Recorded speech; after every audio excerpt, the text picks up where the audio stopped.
Hello everyone. இந்த வீடியோல நம்ம டெய்லி லைஃப்ல யூஸ் பண்ணக்கூடிய ஒரு சில தமிழ் சென்டென்சஸை எப்படி இங்கிலீஷ்ல பேசலாங்கிறத பத்தி தான் பார்க்க போறோம்.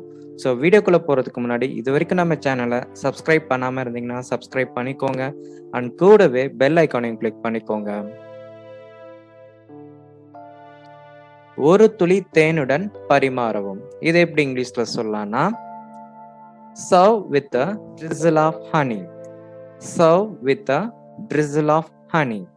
இங்க drizzle கான தமிழ் அர்த்தம் ஒரு துளி.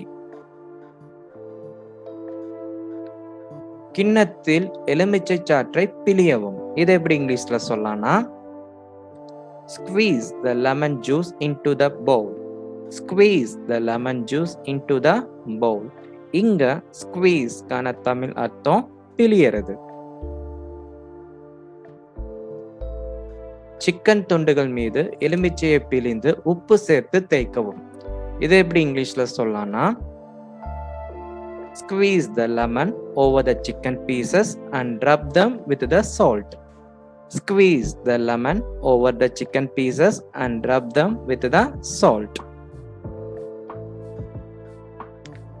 ஒரு சிட்டிகை உப்பு சேர்க்கவும். இதை எப்படி இங்கிலீஷ்ல சொல்லலாம்னா add a pinch of salt. add a pinch of salt. சிறிது பால் சேர்க்கவும். இதை எப்படி இங்கிலீஷ்ல சொல்லலாம்னா add a dash of milk.